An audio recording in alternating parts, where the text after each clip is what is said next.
Assalamualaikum warahmatullahi wabarakatuh. Perkenalkan, nama saya Madedina Almas Nur Firmansyah, nomor absen 22 dari kelas 12 MIPA 2. Pada kesempatan ini, saya akan melakukan ujian praktik bahasa Indonesia, yaitu merancang teks editorial. Jadi, tadi saya sudah melakukan Google Meet bersama Pak Mafruhi dan teman-teman. Saya sudah membuat teksnya. Selanjutnya, saya akan menjelaskan teks editorial yang sudah saya buat.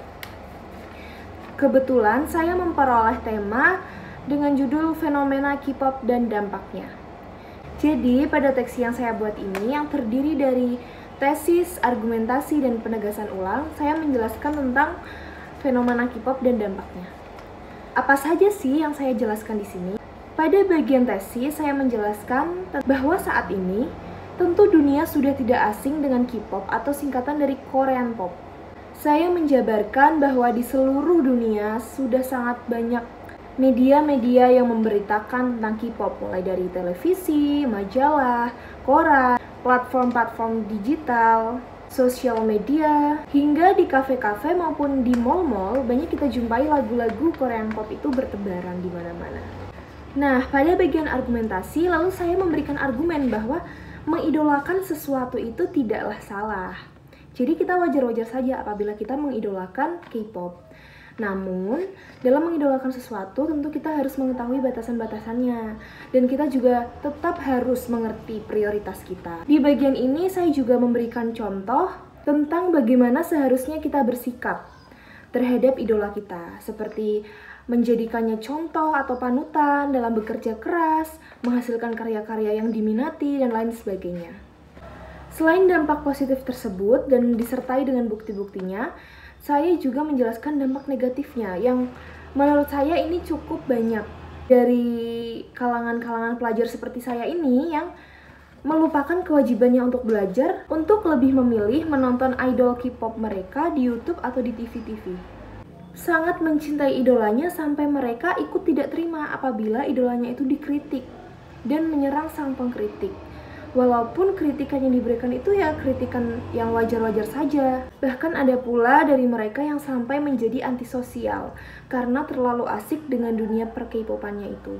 Lalu untuk tahap yang lebih tinggi, banyak orang-orang yang sampai rela menggelontorkan dana hingga puluhan juta rupiah hanya untuk membeli merch atau barang-barang yang berkaitan dengan idol mereka. Di sini saya menyertakan data akurat.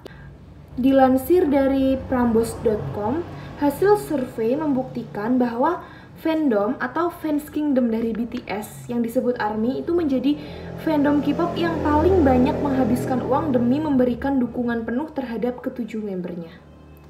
Rata-rata para anggota ARMY ini bisa menghabiskan hingga $1.420 Amerika Serikat atau sekitar 20,3 juta rupiah hanya untuk membeli barang-barang yang berkaitan dengan grup tersebut. Mungkin bagi mereka yang memang sangat kaya raya, sah-sah saja untuk melakukan hal tersebut. Tapi bagaimana dengan orang-orang yang memaksakan untuk bisa memiliki barang-barang tersebut pula, padahal sebenarnya mereka itu masih punya kebutuhan-kebutuhan lain yang seharusnya diprioritaskan, seperti biaya pendidikan, tabungan kesehatan, dan lain sebagainya. Nah, dari sisi para idol itu sendiri, ada juga beberapa idola yang sangat amat fanatik hingga mereka itu rela menguntit atau menjadi penguntit idol mereka dimanapun idol mereka berada.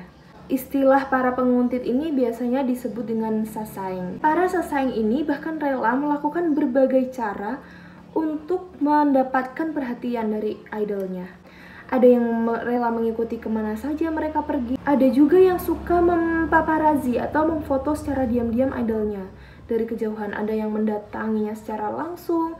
Bahkan ada yang sampai ingin melakukan kontak fisik dengan idolanya.